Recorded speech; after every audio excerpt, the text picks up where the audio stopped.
A baby was dying, and 20 elite doctors had no idea why. But a broke nurse working 3 jobs saw what they all missed, and what she discovered in the middle of the night would expose a monster hiding in plain sight. Silas Blackmoor should have been thriving. Born into unimaginable wealth, surrounded by the best medical care money could buy, he had everything a child could need. Except he was disappearing. Week by week, ounce by ounce, this infant was fading away, while specialists from Johns Hopkins and the Mayo Clinic stood around with blank charts and empty answers. His father, a man who built an empire on power and fear, was helpless for the first time in his life. Every dollar he had, every connection he'd made, meant nothing as he watched his son slip away. Then came Miriam Holt, a pediatric nurse drowning in debt, working herself to exhaustion, with every reason to walk away from a job offer that screamed danger. But she didn't. And what she uncovered during a 3 a.m. feeding would shatter a family, trigger a war, and nearly cost her everything. This is the true story of how one woman's courage exposed a truth so dark, it almost seems impossible. Before we dive into this devastating story, I need you to do something.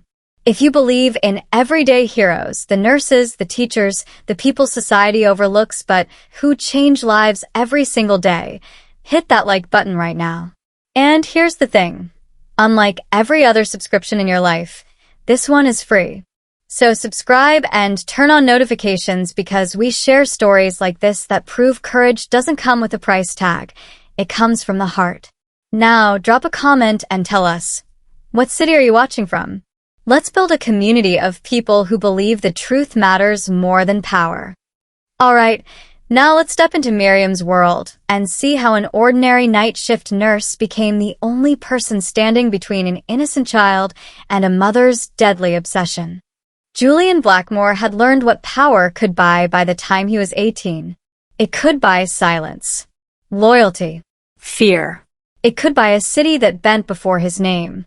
What it could not buy was time, or mercy, or the sound of his father's last breath, cut short by a gunshot in a rain-soaked alley the night Julian inherited an empire soaked in blood. He became boss before he became a man. Grief was a luxury he never allowed himself. He built walls instead, cold, efficient, impenetrable. When he married Alara Vaughn years later, it was less a union than a merger. Old money met organized crime, polished smiles masking calculated necessity. Their wedding had been flawless. White roses, crystal chandeliers, Alara radiant and distant, her hand cool in his. They looked perfect together. They felt nothing. Silas changed that. The boy arrived screaming into the world, red-faced and furious, as if offended by life itself. Julian remembered standing awkwardly beside the hospital bed, unsure what to do with hands that had ordered executions but trembled when the nurse placed his son against his chest. For the first time in decades, something inside him cracked open. Then Silas began to shrink. At first it was subtle. A missed ounce. A slower feed. Doctors dismissed it as colic, reflux, a phase. But weeks passed, and Julian watched his son's cheeks hollow, his tiny limbs grow thin and fragile. Silas cried constantly, a weak, desperate sound that followed Julian through marble hallways and endless nights. He brought in the best, one after another. Men and women with framed diplomas from Johns Hopkins and Mayo Clinic. Specialists flown in from Europe, their accents confident, their conclusions useless. Blood tests, scans, genetic panels. Every answer ended the same way, with shrugs and careful words, and bills that meant nothing to a man who would have paid any price. Julian began carrying Silas himself at night, pacing the nursery in the dark, whispering promises he had no idea how to keep. The mirrors no longer reflected a king. They reflected a father with hollow eyes and blood on his hands that couldn't protect the one life that mattered. Alara hovered nearby, immaculate as ever. She watched, corrected, adjusted blankets with precise fingers. She rarely held Silas for long. The call came just after midnight. Maria Santos's voice trembled on the line, the same woman whose son Julian had once helped quietly, without asking for thanks. She spoke of a nurse. Young, brilliant, overworked. Someone who noticed things doctors missed. Julian stared down at his son, impossibly light in his arms, and felt something unfamiliar tighten in his chest. Desperation. "Send her," he said. Miriam Holt had been awake for nearly 20 hours, her body running on muscle memory and borrowed will. Brooklyn General never slept, and neither did she. Tonight it felt personal. In Bay 1, a gunshot victim bled through gauze faster than she could replace it. In Bay 3, an asthmatic child gasped like he was drowning on air. A cardiac arrest alarm screamed down the hall while a septic patient's blood pressure slid toward nothing. Miriam moved between them without hesitation, hands steady, voice calm, doing the work of 3 people while doctors argued over charts behind her. No one thanked her. They rarely did. When the chaos finally thinned, she leaned against the nurse's station and checked her phone. The banking app loaded slowly, as if it knew what it was about to show her. $743.19. That was all that stood between her and everything collapsing. She closed the app, jaw tight, thinking of the emails she ignored from loan servicers. $300,000 in student debt for a career that paid in exhaustion and silence. She drove straight to the oncology wing after her shift, scrubs wrinkled, eyes burning. Lily was awake, propped up on pillows, too thin for 23. Leukemia had taken her hair and most of her strength, but not her smile. Miriam sat beside her, holding her hand, listening to the steady beep of machines that measured time and heartbeats. The surgeon had been honest that morning. The procedure Lily needed was experimental. High risk. $180,000 up front. "I'll figure it out," Miriam said, though she had no idea how. Lily nodded, pretending to believe her. Her apartment greeted her with the familiar sour smell of damp walls. Black mold crept along the ceiling like a quiet threat. She dropped her bag, sank onto the mattress, and stared at the cracks above her head, resentment simmering. Somewhere in the city, people spent more on dinner than she earned in a month. Somewhere, money existed for comfort, for safety, for miracles. Her phone rang just as she was drifting into something close to sleep. Maria Santos spoke softly but directly, offering a private nursing position. Live-in. Pediatric. Discretion required. The name attached to the household made Miriam's stomach knot. Everyone knew what kind of power that family held. The pay, however, made her sit up slowly, heart pounding. After the call ended, Miriam stayed still, weighing fear against duty. Helping a Mafia family could ruin her career, maybe worse. Walking away meant watching Lily fade while she worked herself into the ground for nothing. She thought of the patients she never abandoned, no matter who they were or what they'd done. An hour later, she grabbed her keys. The Honda coughed as it pulled onto the road, headlights cutting through the dark. Miriam drove toward the unknown with both hands on the wheel, resolve hardening with every mile. She didn't know what waited behind those gates, but she knew why she was going. Money mattered. Family mattered more.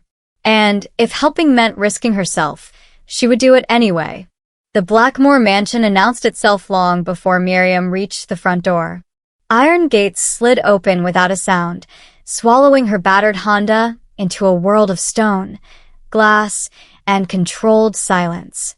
The driveway alone was longer than her entire block in Brooklyn. She barely had time to step out before armed men surrounded her, hands resting casually near weapons that weren't casual at all. Her bag was taken apart on the hood of her car. Stethoscope uncoiled. Scrubs examined like contraband. Viktor Petrov watched from a few feet away, broad-shouldered, scar cutting through one eyebrow. His questions came sharp and relentless. Where she trained, who vouched for her, why she'd left Brooklyn General. It felt less like security and more like a warning. Miriam answered calmly, refusing to apologize for existing. When he finally waved her through, something in his expression shifted, curiosity replacing suspicion. Inside, the house was cavernous and cold, luxury polished to the point of sterility. Maria Santos led her through echoing halls into a private office where Julian Blackmoor stood by a wall of windows overlooking the grounds. He turned slowly, eyes flicking over Miriam's worn shoes and plain coat. "You look more like an intern," he said. "What exactly do you think you can do that 20 specialists couldn't?" Miriam met his gaze, heart steady. "I don't think I can do anything," she said. "But I can try. And I don't quit when things don't make sense." The corner of Julian's mouth tightened, not displeased. He nodded once. "Then see my son." Silas lay in a sunlit nursery filled with expensive toys he hadn't touched. He was lighter than Miriam expected when she lifted him, bones too close to the surface, skin warm but fragile. His vitals were deceptively normal. Lungs clear, heart steady. Yet his weight chart told a quiet, terrifying story of decline. A child who should have been thriving was fading for no clear reason. Alara entered midway through the exam, flawless in silk and pearls, her smile precise. She greeted Miriam politely, but her eyes stayed distant, more aware of Julian's presence than her son's. When Silas whimpered, she didn't move toward him. Miriam felt the absence like a draft in a closed room. Victor lingered near the door, watching Miriam work. When she adjusted Silas's blanket with practiced care, their eyes met briefly. His nod was subtle, almost respectful. Later, as Miriam washed her hands, Maria pulled her aside, fingers tightening around her wrist. Her voice dropped to a whisper. "Something isn't right in this house," she said. "Pay attention to the nighttime feedings." Miriam looked back toward the nursery, unease settling deep in her chest. She had crossed into a world of power and secrets, and already the silence felt dangerous. Whatever was happening to Silas wasn't written in his charts. And Miriam knew she wouldn't be able to look away. Miriam lay awake on the silk sheets of her assigned guest room, feeling the mansion breathe around her with an almost oppressive calm. The luxury, the quiet, the polished perfection, it all felt foreign, suffocating. Sleep was impossible. Maria's warning echoed in her mind, sharp and insistent. Watch him. Always watch him. By midnight, she tried counting breaths. By 2 a.m., she had given up entirely. By 3, she was slipping silently from her room, drawn toward the nursery. She crouched in the wardrobe, the scent of cedar and starch pressing in around her. Through the narrow crack, she could see the clock glowing green. 3:17 a.m. The nursery door opened soundlessly. Alara stepped inside, flawless and precise, holding a bottle that caught the dim light. Her face was pale, expressionless, her eyes fixed on the crib as if Silas were a delicate instrument rather than a child. Miriam's chest tightened. Every movement of Alara's hands, every tilt of her head, was measured, almost mechanical. She fed Silas without a single glance elsewhere, as though her focus was part ritual, part calculation. The baby latched, drank. Miriam counted the minutes, cataloging every subtle detail, the way Alara's lips pressed together, the tension in her shoulders, the unnatural stillness of her movements. Then the first cry broke out. It was sudden, sharp, agonized. Miriam's stomach clenched. Silas's body tightened, fists scrunching the sheets as the cries escalated. Alara froze briefly, then stepped back, bottle empty, expression unmoved, and left the room without checking on him further. Miriam waited until the door closed, then slipped out. She knelt beside Silas, soothing him with careful hands, murmuring reassurances into the quiet night. The diaper was soiled, the smell acrid and bitter, the baby trembling against her touch. She cleaned him, rocked him gently, and her mind raced. That bottle, she realized, had something in it. Something that had triggered the sudden diarrhea, the violent discomfort. Her pulse hammered as she remembered Maria's whispered warning. Nighttime feedings. Always check. Always watch. In the kitchen, she retrieved the discarded bottle from the sink. At the bottom, a chalky white sediment clung like frost. Her hands shook as she scooped a sample into a test tube she had hidden in her bag. A footstep behind her made her freeze. Victor's deep voice cut through the dim morning light. "What are you doing?" Cleaning," Miriam stammered, her voice betraying none of the fear she felt. He lingered, eyes sharp, measuring, then gave a slow nod and walked away. Miriam exhaled only when he was gone. Later that morning, she called David, her voice low and urgent. "I need this tested. Don't ask why." He agreed without question. She felt a chill as she reviewed the security logs from the night before. The cameras had been disabled between 2 and 4 a.m., not a glitch, but a deliberate blackout. Conspiracy confirmed. Miriam closed the door to the nursery behind her, fear humming under her skin, and for the first time, fully trusted her instincts over the rules, over authority. The night had changed her. Watching Silas, stealing evidence, piecing together the truth, it was no longer just a job. It was a battle she had no choice but to fight. The moment Miriam received the lab results, her stomach twisted into a knot she couldn't shake. Bisacodyl, a laxative, at 10 times the adult dose. Her hands trembled as she stared at the printout, the stark numbers confirming the unthinkable. The horror of it wasn't just medical, it was moral, human, and immediate. A baby, barely able to cry in protest, was being poisoned systematically. She swallowed hard, feeling bile rise in her throat. David's frantic voice echoed in her memory. "This could kill a baby. Call the police." But Miriam had already steeled herself. Not yet. Proof of the perpetrator first. She couldn't risk a false accusation, couldn't gamble with an innocent being if there was any doubt. Victor's office was cold, dark, the shadows lining the walls reflecting his ever-watchful demeanor. Miriam held the lab results tightly, thrusting them across his desk. His scarred face twitched as he read. Rage, disbelief, and a strange relief crossed him in rapid succession. Finally, he nodded once, sharply. "Show me." Together, they moved quietly through the mansion, Victor guiding her to the nursery. A teddy bear lay innocuously in the corner, and he handed her a small, hidden camera. "This will be your eyes when you can't be here," he said. Miriam swallowed the lump in her throat and carefully attached it inside the bear. Night descended, and Miriam's phone screen illuminated her face in the darkened room. The live feed flickered on, capturing the quiet movements of the house. Alara appeared in the nursery at 3:17 a.m., a bottle in hand. Miriam's breath caught as she ducked into the shadows, watching, heart hammering in her chest. Alara's face was serene, almost too perfect, as she prepared the bottle. Her hands, precise and practiced, poured the liquid, then added a small amount of white powder from a hidden vial. Miriam's fingers tightened over her mouth as she observed. The baby stirred, cried, his tiny body racked with discomfort, but Alara spoke softly, whispering directly to him. "I'm sorry, my love, but when you're healthy, your father is never home. I need him to see me. I need him to love me like he loves you." The realization hit Miriam like a physical blow. Munchausen by proxy.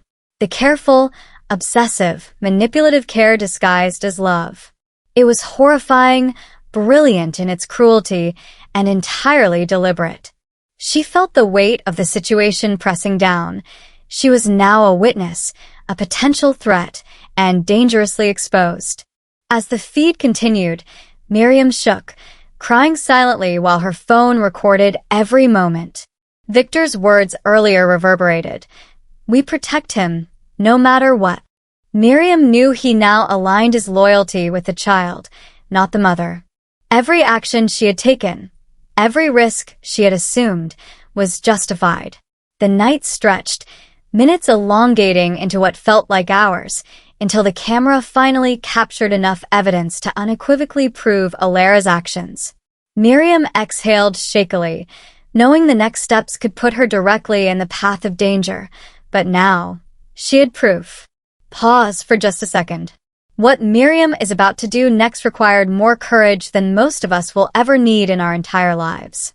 She could walk away right now, collect her paycheck, and forget she ever saw anything. But she didn't. And that's what separates heroes from bystanders. If this story is gripping you, if you're sitting on the edge of your seat wondering what happens next, do me a favor. Share this video with one person who needs to hear a story about real courage today. And if you haven't subscribed yet, remember, unlike every other subscription in your life, this one is free. Just click that button because we tell stories that restore your faith in humanity, and you don't want to miss what comes next. Now, let's get back to the most dangerous decision Miriam ever made, catching a monster in the act. Miriam entered the expansive office, her palms slightly damp, but her voice steady as she requested a meeting with Julian and Alara. The morning light reflected off the polished marble floors, casting sharp, almost accusatory lines across the room. Julian's gaze was calm, controlled, but Miriam could sense the tension beneath. Alara's expression was pristine, too perfect, as always, but there was a flicker of unease in her eyes she had never seen before. Miriam laid out the findings carefully, her words precise, professional, careful not to point a finger directly. The lab results, the timeline, the pattern, it all pointed to something horrific, and she presented it as a clinical analysis, not an accusation. Julian's jaw tightened imperceptibly. Alara's mask began to slip almost immediately. "This is ridiculous," she snapped, voice rising, the cool perfection cracking into sharp edges. "You're trying to destroy my family." Julian's expression shifted from skepticism to torment, torn between the woman he loved and the evidence staring back at him. He leaned back in his chair, rubbing the bridge of his nose. "Get out. Both of you," he said finally, voice low but unwavering. Miriam nodded, keeping her composure, her mind already calculating next steps. She could see the fire in Alara's eyes, the dangerous desperation of a mother cornered, and it made her pulse quicken. Night fell, heavy and suffocating. Miriam moved through the silent hallways, her thoughts focused on strategy and survival, when a sharp movement caught her attention. Alara emerged from the shadows, her eyes blazing with accusation. "You heard, didn't you? I saw you with your phone." Her voice was ice undercut with fury. Before Miriam could react, Alara lunged, hands grabbing at her shoulders. Miriam's body tensed, instincts kicking in as she tried to break free. The struggle was sudden, violent.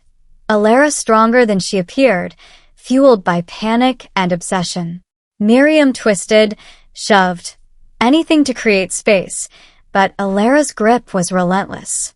The sound of shoes scraping marble echoed as they stumbled toward the grand staircase.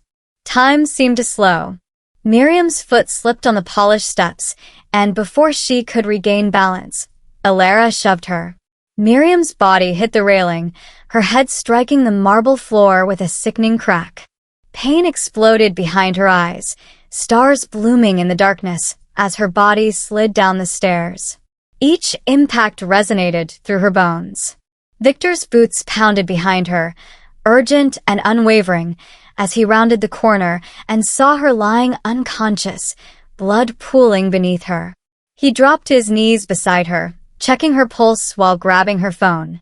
The recorded confession slid across the floor, screen glowing in the dim light, revealing everything Miriam had fought to document. Julian, summoned by Victor, arrived moments later, horror and disbelief etched across his face. Victor held up the phone, showing the evidence, while simultaneously dialing emergency services. Miriam's shallow breaths were ragged but steady, a fragile thread of life that spoke to her resilience. Even in the chaos, her courage had not failed. She had confronted evil head-on and captured the truth, though it had come at a near-fatal cost.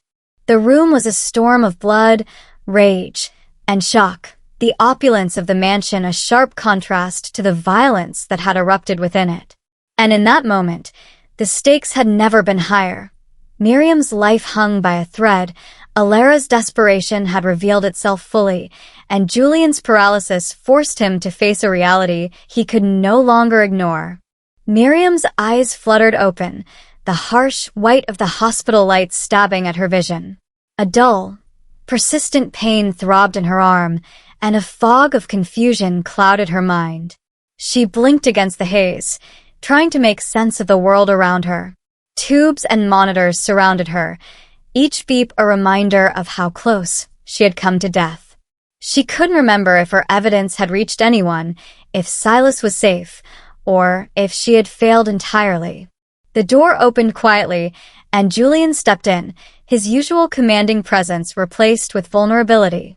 His shoulders were slumped, his face lined with exhaustion and guilt. He approached her bedside, hesitating for a moment before speaking. "Miriam, I watched the video," he said softly, his voice cracking. He held up his phone, showing the recording of Alara confessing to poisoning Silas, her words seared into memory. "I'm sorry, my love, but when you're healthy, your father is never home. I need him to see me. I need him to love me like he loves you." Julian's hands trembled as he set the phone down. Tears streamed down his face. "My wife, she poisoned my son," he whispered, his voice breaking under the weight of betrayal. He swallowed hard and added, "I've called the police. I'm choosing Silas over her." Miriam nodded weakly, relief mingling with lingering fear. She was still injured, still fragile, but the truth had been delivered, and justice was finally in motion. By midday, police swarmed the mansion. Alara was arrested without resistance, her face an unsettling mask of blank acceptance. She confessed everything to the authorities, recounting the calculated poisonings, the deception, and the twisted rationale behind her actions. Charges of attempted murder and child abuse were filed, and her fall from perfect society into criminal reality was swift and absolute. Julian held Silas in his arms, cradling him gently. "I'm sorry, my son," he murmured, his voice thick with shame and remorse. "I failed you." The boy's small body rested against Julian's chest, a fragile testament to resilience and survival. The ringing of a phone cut through the moment. Julian answered, and the harsh, threatening voice of Ivan Volkov boomed from the other end. "You put my daughter in prison. You'll pay for this. And so will that nurse." The line went dead, leaving a chill in the room, a reminder that victory came with its own new dangers. Miriam lay back against the pillow, her arm in a cast, her head spinning from concussion and adrenaline. She felt both triumphant and terrified. Her actions had saved a child's life, exposed a dangerous mind, and forced even Julian to choose morality over loyalty to the underworld code. Yet the threat from Volkov loomed large, a shadow that promised the fight was far from over. I want you to think about what you just heard. A mother poisoning her own child not out of hatred, but out of a desperate, twisted need for love. This is real psychology. It's called Munchausen syndrome by proxy, and it's more common than you think. If this story is opening your eyes to things you never knew existed, hit that like button so more people can learn about this. And listen, unlike every other subscription in your life, this one is free, and it might just save someone's life one day, because awareness is the first step to protection. So subscribe, because we don't just tell stories, we educate, we expose the truth, and we give voice to the voiceless. Drop a comment. Have you ever suspected something was wrong but nobody believed you? Share your story below. Alright, now here's where everything gets even more dangerous.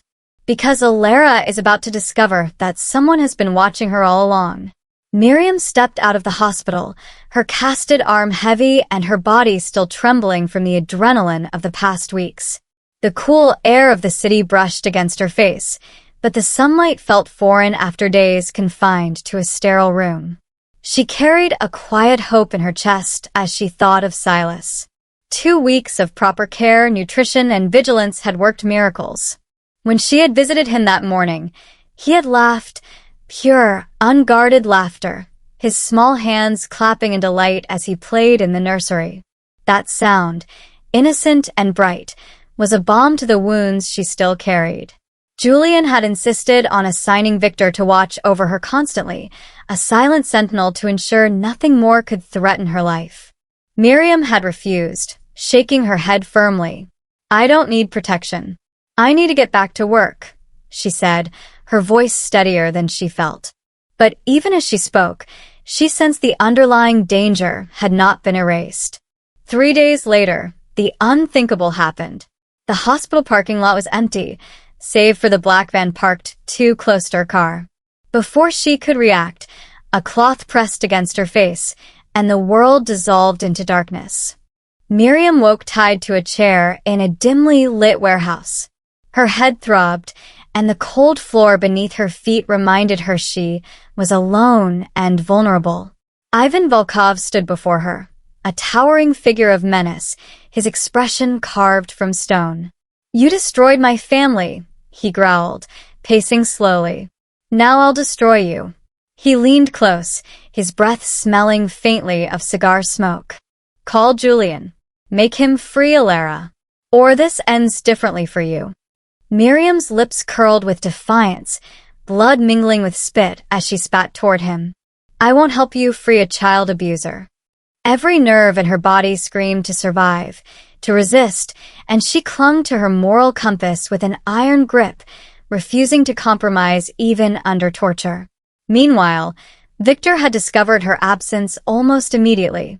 Panic flashed in his eyes as he contacted Julian. The Mafia boss didn't hesitate. He assembled 20 of his most trusted men, weapons loaded, determination hardening his features. The warehouse raid was chaotic, a blur of gunfire, shouts, and flashes of light. Julian and his crew stormed the building, bullets cutting through the thick air. Ivan Volkov tried to maintain control, but Julian moved with cold precision, aiming to neutralize the threat. Miriam, restrained but alive, watched the battle unfold, heart hammering against her ribs. In the climax, Julian confronted Volkov directly, a gun pressed point blank. The shot rang out. Silence followed, broken only by the crackling of flames as the warehouse caught fire. Julian tore through the smoke and debris to Miriam, cutting her free and lifting her into his arms. Her weight was light, but the relief in her chest was immeasurable. Outside, the fire consumed the place that had held so much danger and terror. Miriam breathed in the fresh air, tears mixing with soot, but alive, unbroken, and resolute. Right now, Miriam is lying in a hospital bed with a broken arm and a concussion, and she has no idea if anyone saw the video that could save Silas's life. She risked everything, her safety, her career, her life, for a child she barely knew. That's what real heroism looks like. If this story is proving to you that one person can make a difference, even against impossible odds, I need you to do something. Share this video. Send it to someone who's going through a hard time and needs to be reminded that courage wins. And if you haven't subscribed, do it now because unlike every other subscription in your life, this one is free, and these are the stories that remind us why humanity is worth fighting for. Comment below, what would you have done in Miriam's position? Would you have stayed silent or spoken up? Now, let's see what Julian does when he finally discovers the truth about the woman he married. A full year had passed since the chaos, the fear, and the nights Miriam had spent watching over a tiny life she barely knew. Now, Silas was 18 months old, his laughter ringing through the halls of the mansion like a song of triumph. He was healthy, bright-eyed, and endlessly curious, crawling from one room to the next with Miriam close behind, her gentle hand guiding him as he explored his world. Miriam had taken up residence in the guest wing of the mansion, a permanent presence in Silas's life, though she still insisted on working 3 days a week at Brooklyn General. The hospital corridors were familiar, comforting, a place where she could mentor young nurses, sharing her experience and quiet courage with those just starting out. Her sister Lily visited often, fully recovered, her gratitude evident in every embrace. "You saved me twice," Lily whispered one afternoon, tears slipping freely down her cheeks. Miriam smiled, brushing a strand of hair from her sister's face, but there was a weight to her relief, the understanding of how close they had come to losing everything. Julian had transformed alongside her, a presence now defined not by power or intimidation, but by devotion. Business meetings were interrupted by bath times, play sessions, and story hours. He was home every evening, learning to be a father, learning to be present. When Alara's psychiatric evaluation confirmed Munchausen by proxy, Julian permitted supervised visits once a month, the air thick with cautious reconciliation. In those sessions, Miriam observed from a distance as Alara read to Silas, her voice shaky, tears of recognition in her eyes. Progress had been made. A dangerous past was being unraveled and healed. The seasons changed, and with autumn came a quiet evening in the nursery.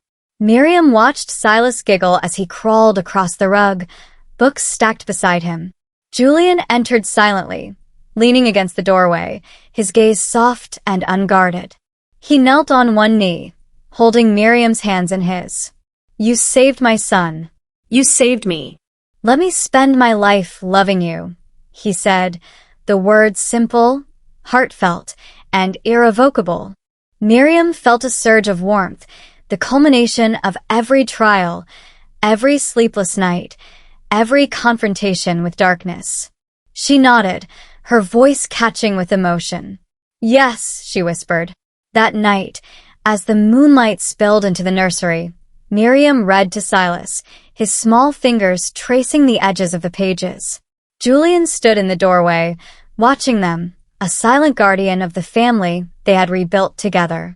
The mansion, once a site of terror and manipulation, now echoed with laughter, learning, and love. The arcs of their lives had completed, the scars transformed into stories of resilience and hope. And that's how a broke nurse from Brooklyn, working 3 jobs just to survive, became the guardian angel who saved a Mafia boss's son and exposed a truth that 20 elite specialists had missed. Miriam Holt proved that you don't need money, you don't need power, you don't need fancy credentials. You just need eyes that see, a heart that cares, and the courage to stand up when everyone else looks away.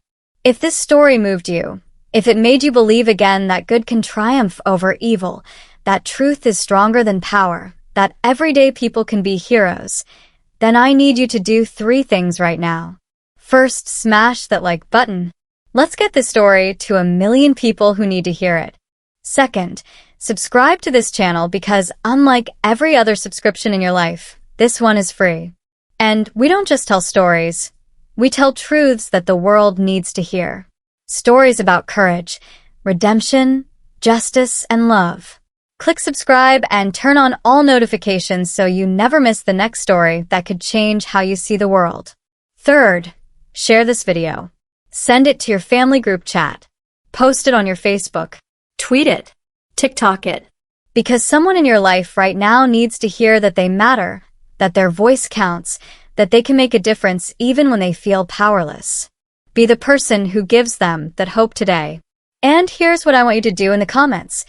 Tell me, who is the unsung hero in your life? The nurse, the teacher, the neighbor, the friend who saved you when nobody else noticed you were drowning? Honor them below. Tag them. Let them know they're appreciated. Because recognition costs nothing, but means everything. One more thing. If you've ever felt invisible, if you've ever felt like the system doesn't see you, if you've ever wondered if one person can really change anything, I want you to remember Miriam Holt. She had $300,000 in debt, worked 3 jobs, had every reason to stay silent, and still found the strength to risk it all for what was right. You have that same strength inside you. You just need to decide to use it. Thank you for watching. Thank you for caring. Thank you for being part of a community that believes truth matters more than power, love matters more than money, and courage can come from the most unexpected places. I'll see you in the next story. Until then, stay brave, stay kind, and never stop believing that you can be someone's miracle. Subscribe, share, comment. And let's change the world, one story at a time.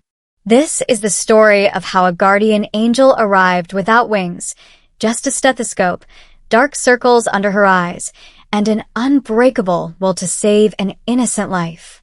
May we all have the courage to be someone's Miriam Holt when the moment calls us.